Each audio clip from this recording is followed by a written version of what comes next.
Hey YouTube, how's it going? My name is Lucas and welcome to a very special video that is a long time coming. That is right, a while ago, like a long time ago, I released a poll on Twitter saying what do you guys want to see, and the winner was a thumbnail tutorial. And I've been wanting to do this for ages because I don't know about you guys, but for me personally, my all-time favorite videos to watch are sort of like the behind-the-scenes ones, where you get like a peek behind the curtain of like creators' process, stuff like that.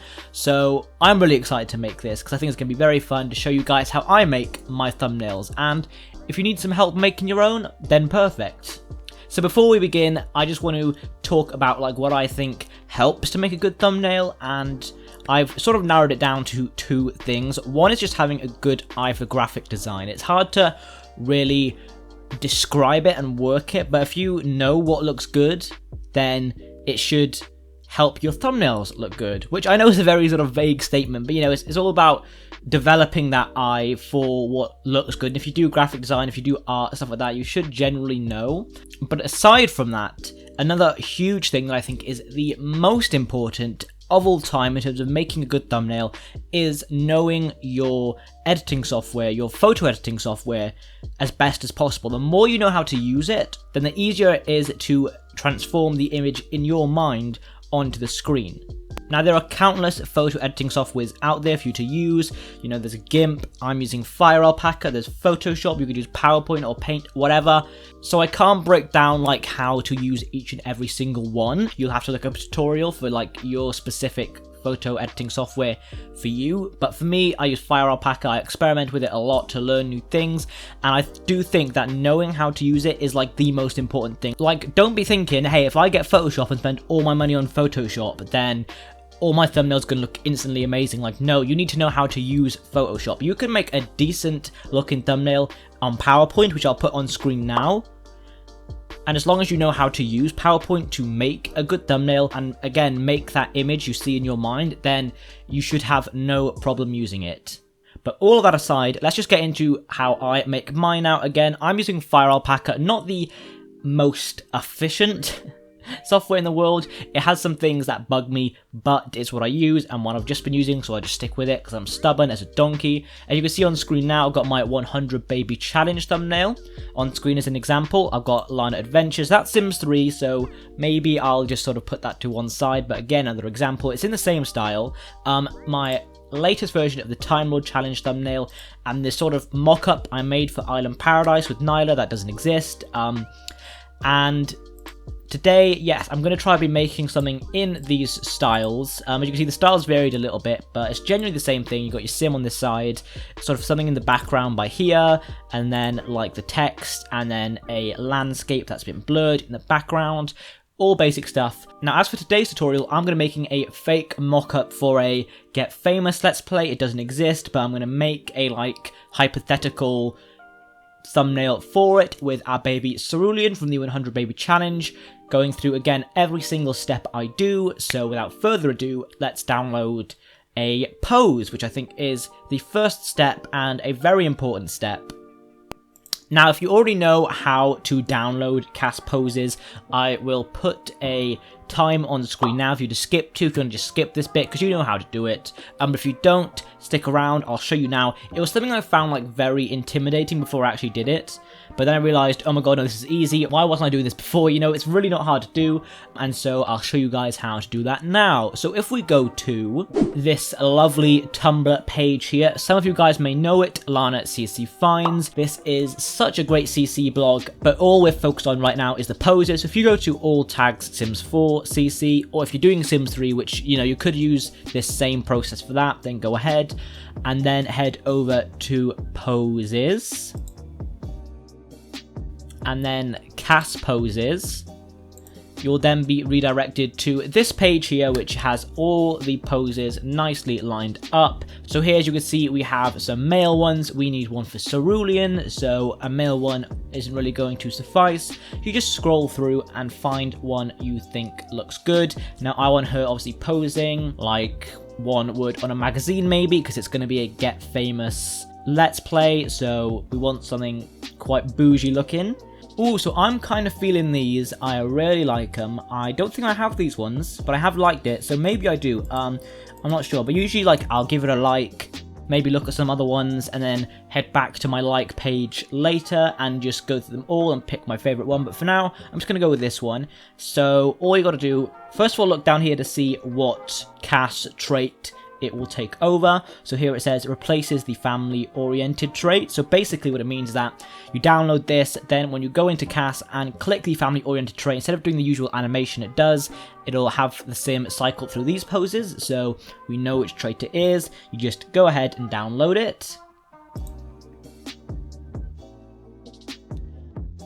Now, you'll usually be redirected to a different page to download it. You know, Sims file share is a common one. We've been redirected to this person's vlog.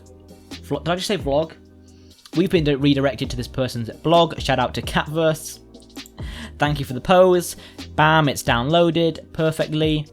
Then once it's downloaded, all that's left to do is to put it in your mods folder. Now, if you don't know where your mods folder is, all you got to do is head over to Documents, Electronic Arts, Sims 4, and then Mods. Obviously, if you're doing the Sims 3, you put it in the Sims 3. The files are a little bit different, so maybe look up a tutorial on how to mod the Sims 3, because I know there are different folders. But the Sims 4, just go into Mods and then stick it into here. As you can see, mine is not organized. There we go, so just pop it in there. This is in a zip file, which means you're going to have to extract it. Oh, I do already have it. If I didn't, you would simply just hit extract here, and then all the files would come out of this folder. Bish bash bosh, and then you are done.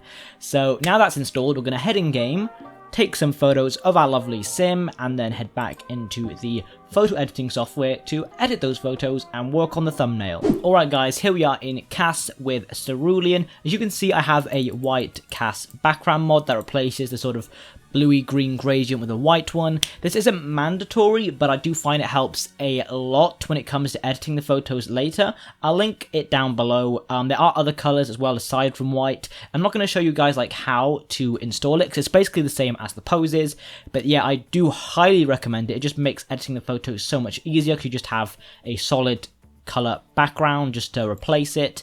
Again, there are other colors aside from white, because I know white can be painful to look at, but it's what I use. I quite like it. Nice, minimalistic. But that aside, if we head over to the traits now and find family oriented. Where are you? Where are you? Where are you? Where are you? I should know this. I play this all the time. Why don't I know where it is? Oh my god. I'm being exposed now. Is it because she's a teenager? No way. Surely not. Surely not. Okay, let's make her an adult then. There it is. Was it always there? Wait a minute. I just need to know now. So we're getting off track. But I need to know. Was I blind? No, it's not there because she's a teen. That's weird. I thought teens could be family oriented. I guess not. Okay. So yeah, now she's cycling through the poses that we just downloaded, going through every single one. Let's have a quick look first. Oh, I like that one. And that one. Oh, that's a nice one. Okay, so what we need is a close-up shot, so I'll zoom in. I don't usually like to go too close. I usually like to sort of go around like the chest up. It's quite hard with the CAS controls, so they like to snap. There we go, I think that'll be fine. Again, if we head over to family oriented, and then once you start cycling through, we're going to hit C, because that is the screenshot button for The Sims 4, if you didn't know. And I imagine most of you guys know these things, they're very basic things, but I just want to explain to everyone in case they don't know. But yeah, anyway, let's see her go through them again, and hit C on the ones that we want to take a photo of. So I'll take a photo of every single one. Not that I'm going to use every single one, but sometimes it's good to just have options. I really like that one. We might end up using that one. And there we go. I do have a couple other poses that I've installed that I might just try out on her, just in case I don't like any of those, because sometimes I can be very picky. So if we go over to Clumsy, I have a couple more. I'm just going to take a photo of all of those. And that's it, I think. I'm just going to stick with those. I'm happy. That's all we need to do in terms of the game now. We can now close the game and head back into our editing software. Alright, back into Fire Alpaca now. I'm going to start a new project. So the dimensions I use are 128 by 720 pixels. So I believe that's the size of a YouTube thumbnail. So I'll go for that. That's my default. And now we're going to have a look at some of these screenshots we took and decide which ones or which one, sorry, we are going to use. So if you head over to your Sims 4 screenshots folder, again, it's where the mods one was. Instead of hitting mods, you go for screenshots, and here we have all of them. So if I just scroll down, I should find Cerulean. Where are you? There she is. So I'm just gonna have a look at some of these, decide which ones I like, which ones I don't like. So I like that one. I really like this wave one here. So you know what? I might put that in. Just have that as a maybe. I quite like this one from the front. So I'm going to stick that one in. And I also really like this one. I think this is one that Nyla is actually doing. Maybe. Is this one that Nyla's doing here? No, that's a different one. But I think I might stick with the wave. Oh, actually, I don't know. See, I might go for this. But it's not very interesting. It's just very front on photo. See, I'm very picky. That's fine. It doesn't hurt to be picky to get the absolute perfect one. You know what? Actually, I think I might just stick with this one. It's quite plain, but that's fine. Again, this is going to be a non-existent series, so there's no point going too picky. And thanks to my white background, I can literally just click on it with this here wand tool. I think it's called the wand tool, whatever. And it just bam, completely deletes the background for us. You can see the background is now gone. You've got all these sort of grey squares to indicate that there is no background. It is transparent, so you can, you know, draw behind her, which is perfect because it means we can now just grab her with a selection tool, copy, and then paste her into our thumbnail. Just, whoops, I think I was on the wrong layer. Embarrassing. There we go. So now we should pop her in the thumbnail. Should probably cut that out in the editing process, but I'm not going to. And we just scale her down to, I'd say that size would be fine, and stick her in the corner. Perfect. There we go. Now, my go-to with the background is usually a landscape, as you can see. Now, what I do with my thumbnails is I'll go into the game and try and like take a landscape screenshot myself. However, because I don't want to take too much time with this tutorial and because this series isn't really going to go out, I'm just going to find one online. I don't usually like to do that because it's sort of taking somebody else's, you know, work. But again, because this is not going to go out on YouTube, this series, this thumbnail, it's not actually going to exist. I will do it for now. And obviously, because this is going to be a Get Famous series, I'm going to take a picture of Del Sol Valley. You know, I try to have the thumbnail itself sort of encapsulate the feel of the series. Obviously, like Minnie, she's got sort of this green nature. Lana, she's got a lot of browns to sort of be like this more exotic landscape, very warm. Same with Nyla, she's got all these tropical colors. And so with this being a Get Famous one, I want it to be a city landscape. So yeah, I'm going to find a screenshot of Del Sol Valley online and use it as our background. So here's a really gorgeous one by JLHFan624, hope I'm saying that right, on FanPop. Again, I don't like taking other people's things, but because this is a non-existent thumbnail, I think it should be fine to borrow it if we copy it. And as you can see, I've gone for a nighttime one because I want this to be all about the nightlife and stuff like that. I think it will suit the thumbnail a lot more than like a daytime shot. And just copy and paste it in there, scale it down to sort of that size, maybe a bit bigger. There we go, that size, and just paste it there. Now again, I like to blur my backgrounds. I feel like it takes the attention away from them and onto like the figure in the front. It just looks more aesthetically pleasing to me. So I'm going to hit filter and then Gaussian blur, I think that's how you say it, I'm not sure, and just choose one that I think looks right. I think 5 is usually a good go-to. Yeah, okay, stick with 5. There we go. And finally I need something to go behind Cerulean on this side here. Now I'm not sure what I'm going to do. You know, I think I'll save that for later when I've got more of an idea and more of a vision of the thumbnail itself. If you don't know what to do with one thing, maybe just come back to it later. For now I'm going to put this outline on the side of her head that you can see Minnie and like Lana have by here. All you gotta do to do that is go to select and then create selection from layer, and it's gonna select the layer itself. In this case, it's Cerulean, and then you go to select expand, and that will expand what you have selected. And I usually go for 10 for the outline, so I'll go for 10. There we go, and again, we just want it on the right-hand side, so make a new layer for one, so it's a separate piece. You don't want it on the same layer, and then just fill it in with the white pen. There we go.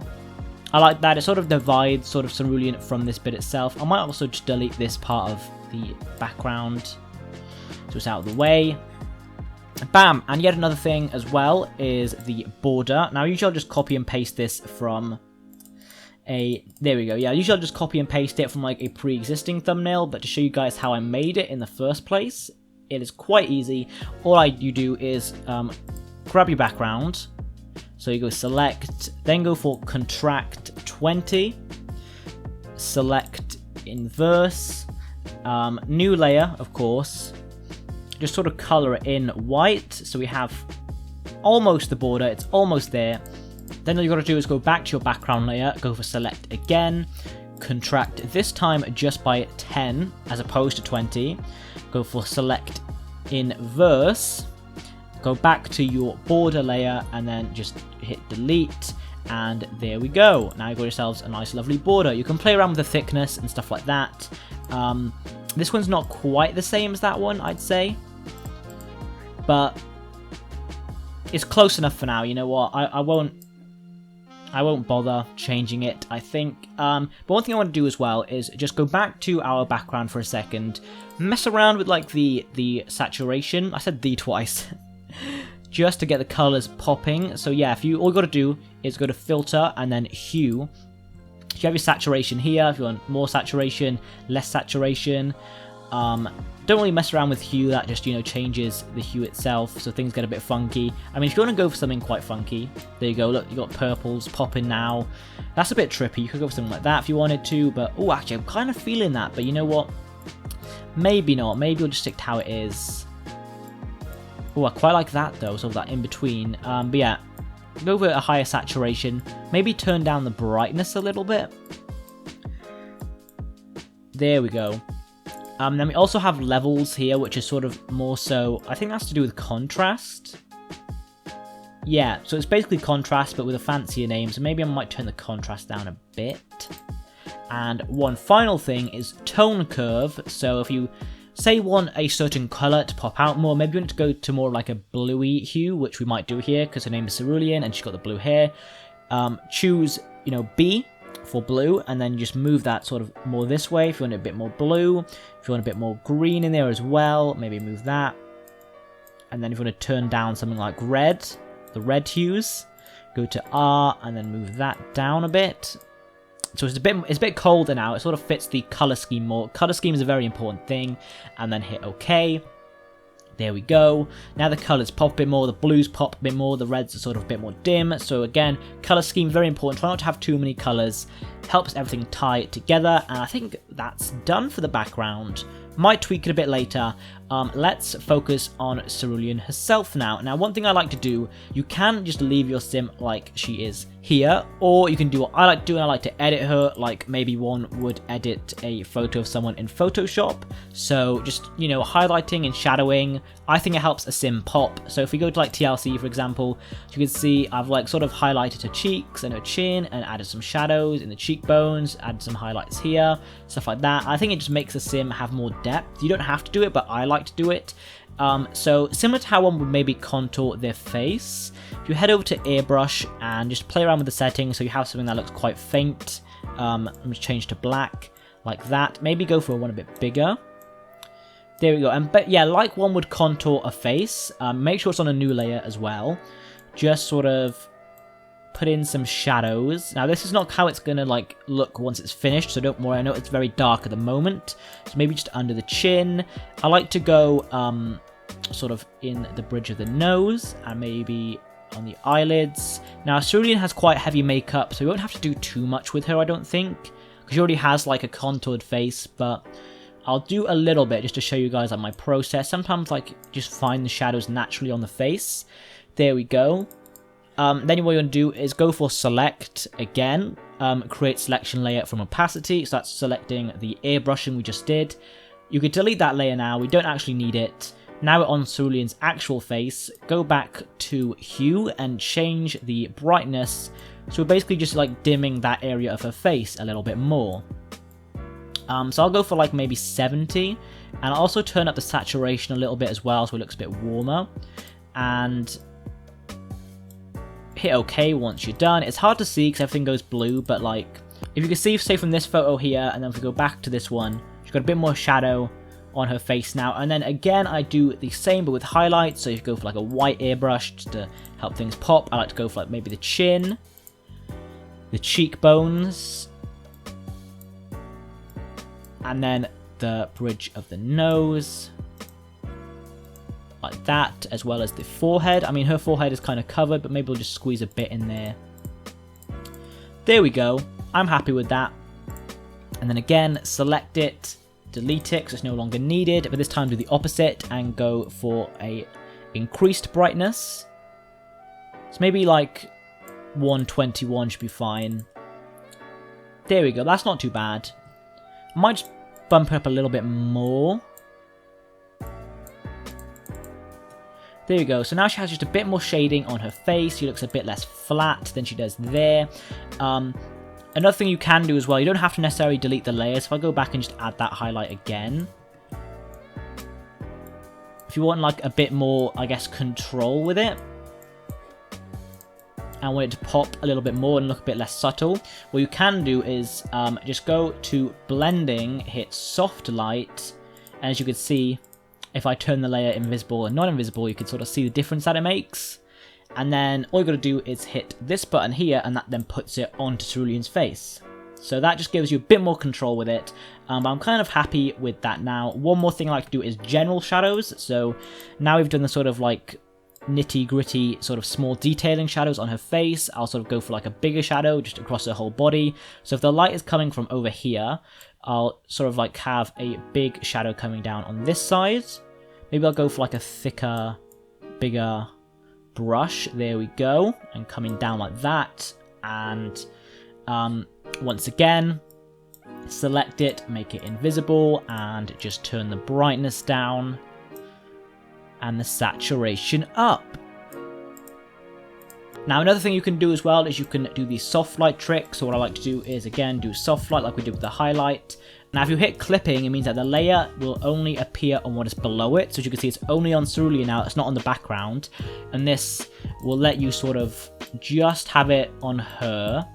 It just looks a lot nicer. And again, mess around with the opacity, change like how dark it is, how light it is. I quite like something like that. That's quite nice. So again, duplicate it onto her, and now we're going to do the same with the highlight once more. So this time I'm going to go for a light on this side, hit soft light and clipping, and then just mess around with the opacity till you get something you quite like. I really like that, so let's stick with that and merge it below. So there we go. So now if you compare like this picture of her to this picture of her, you can see there is like a little bit more depth, stuff like that. Obviously you got the shading. I think it just looks nicer. You don't have to do it, but I really like to do it. I also like to put more whites in their eyes, and like a bit more highlight down by there. So if we go for like a pen and then just, oh, that's a bit too big, maybe a tad bit too big, just maybe stick a little one down by there, and another one by here. There we go. Isn't that cute? That's a bit cute.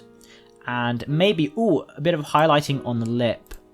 You can never go wrong with a bit of highlighting on the lip. I always feel like I'm a proper Photoshop, like I'm working for a magazine when I'm doing this, you know, just airbrushing whatever cover girl they have. Soft like that. Yeah, I quite like that. And stick it below. There we go. So now Cerulean is completely edited. One more thing is to pop a shadow on. You can see like Minnie has got like a pink shadow, Lana's got a brown one, the Oracle hasn't got one at all. Oh no, she does, it's just a very faint black one. And then Nyla has got, again, like a black one by here. It just helps them pop from the background a bit more. So if you select the white outline of them and then go for expand, I think 20 is usually a good one to go to. Again, new layer, make sure everything's on a new layer. You should name your layers. I don't name my layers, which is bad, but it's not the end of the world if you don't. Now, they say don't actually go for like a black shadow. Go for like a dark blue or dark red shadow. Now, because our background is sort of very blue, I'm going to go for a dark blue. It just makes things look a bit less muddy than if you go for just a straight black shadow. Then what we're going to do is go for a blur on the shadow, so it's just less of a solid color block. I quite like that, but the color blue is a bit too strong, so I might just darken it. Oh yeah, one helpful thing, if you hit protect alpha, it means you're only like coloring on the layer itself. So if I say unclick that, I can draw anywhere, but if I hit that, then I'm only drawing on, like, say, the shadow itself. It's very handy for, like, changing the color of the shadow if you don't like it, stuff like that, or same with, like, Cerulean. If I hit protect alpha, only coloring her in. If I don't have protect alpha on, I can color other things. See, again, knowing what everything does in your photo editing software just helps immensely. Like, it helps you so much with things. What next? I think we should do the text next. Ooh, rhyme. Okay, so go to the text tool. This is going to be called Get Famous. I think just Get Famous would be fine. Pick a font that you like. As you can see, this Fire Alpaca software does not show you what the fonts look like, which has been annoying, so you've got to know which one you want going into it. But I'm going to go with, where is it? Where's my go-to font? Splash. Yeah, so I like Splash. The thing about Splash is you got to write everything in capital. So, sorry if it looks like I'm shouting down by here. If you know how to download fonts, then that's really handy. If not, maybe look up a tutorial on how to download fonts. It just, gives you more things to work with and helps you, like, get more exciting fonts to use than just Comic Sans or Joker Man. I don't know. What text? I think, again, looking at color schemes and just helping tie things together, I think a cerulean colored text will look nice. So if I just pick this color out from her hair, maybe lighten it up a little bit. Go for something like that.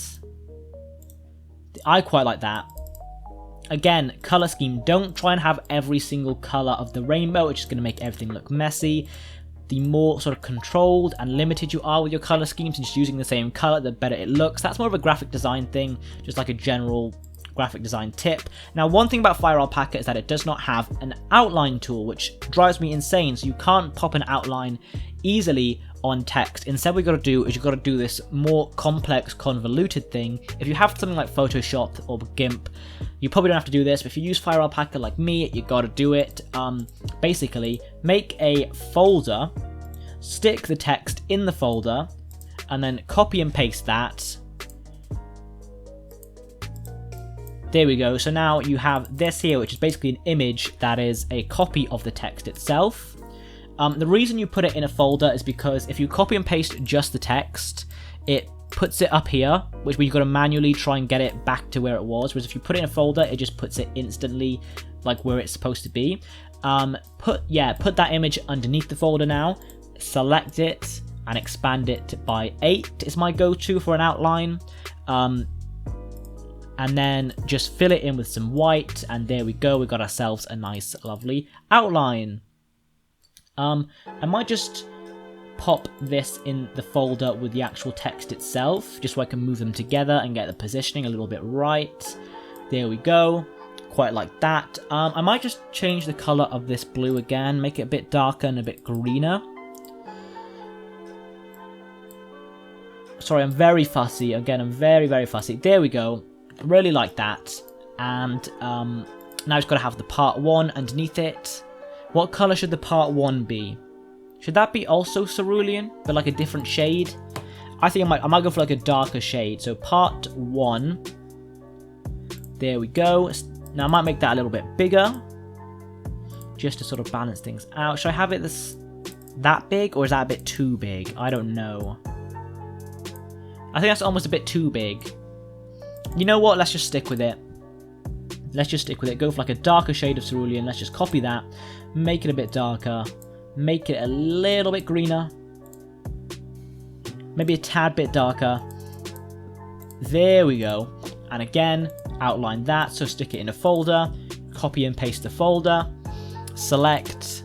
Expand by 8 is my go-to for outline. And then just fill that in white. There we go. Look at how nice that is. Now all we got to do is pop a shadow on the text. So if you put all of that in another folder, I know, so many folders, the text is always such a nightmare. Put everything in one folder, just like that. Get all the layers in order. There you go. So that's all of our text in one. Copy and paste that. I know. And then for the shadow, maybe I'll expand it by 10. And like I did with the outline here, just get a dark blue, fill it in, just like that.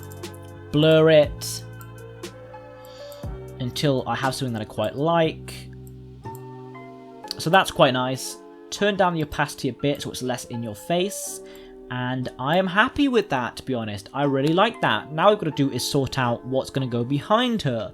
Now, I think I might do a simple gradient like I've got with Minnie by here, just to save on time. We've been going for a long time now, I know, and it'll just be easier. So I'll just pop in a quick gradient. So make a new layer and go to the gradient tool. Just choose your 2 colors that you want it to go to. So maybe just, why don't I just pick these text colors? Maybe make them a little bit lighter and darker so the contrast is just a bit stronger. Head over to gradient. I'm aware my voice is going now. I've been going for such a long time.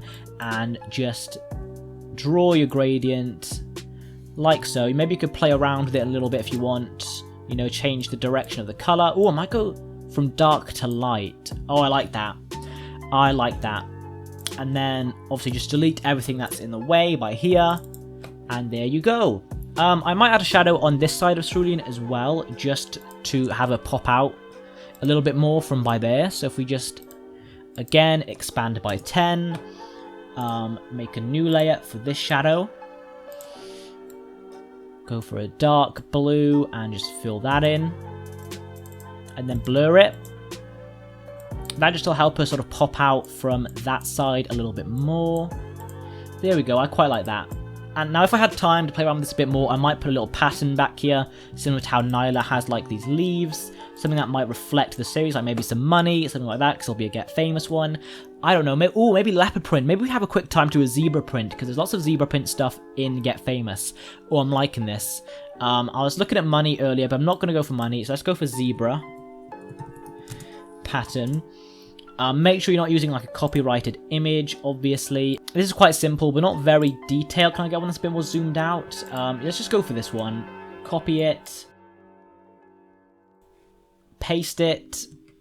Now, if you mess around with these things here, you can get some pretty cool effects. I don't fully know what each one does, but you can see I've just selected add here, and it's made like this go. The black's gone all blue, so that's quite nice. That's a nice option. You could go for soft light. There we go. So that's made that more cerulean. I'm going to say cerulean a lot in this tutorial. I'm fully aware. Ooh, that's quite nice. I might stick with the add, I think. So that I'm very happy with. I might tweak it a bit more if this was going to be an actual series, but it's not. So I'm just going to leave it how it is now. One final thing I like to do is just edit the shadows in the background. So if you go back to airbrush tool, I like to just darken the edges like this, and then maybe like have the color pop a bit more in the middle. So not crazy about that just there. Maybe just sort of go around the sort of border almost like this. Just color it in and maybe turn down the opacity so it's not as strong, but as you can see when I just make it invisible, the difference that it makes, it sort of puts less emphasis on the edge. And then maybe I'll go in for like a white in the middle just to sort of lighten it. Make that a soft light layer so it's just a bit softer, and there you go. As you can see, it's just made that a little bit lighter in the middle. And you know what, I am happy with this as a like potential thumbnail. I really like it. As you can see, it fits my other styles, so it sort of blends in. It could be like it could like actually be a thumbnail that I'll use on my channel, and that is basically the gist of it. We are finally done with a complete thumbnail. I hope you guys have enjoyed this tutorial so much. Maybe you've learned from it, maybe not. Either way, I think it's just fun to see how people do things, even if I don't necessarily do it that way myself. But either way, if you've enjoyed today's video, please feel free to like, comment, and subscribe. Twitter link down below. Feel free to follow it or not. It is up to you, and I will see you guys in the next video. Hey guys, I just want to thank you guys once again for watching my long tutorial on thumbnails. Props to you for making it to the end screen if you've made it this far.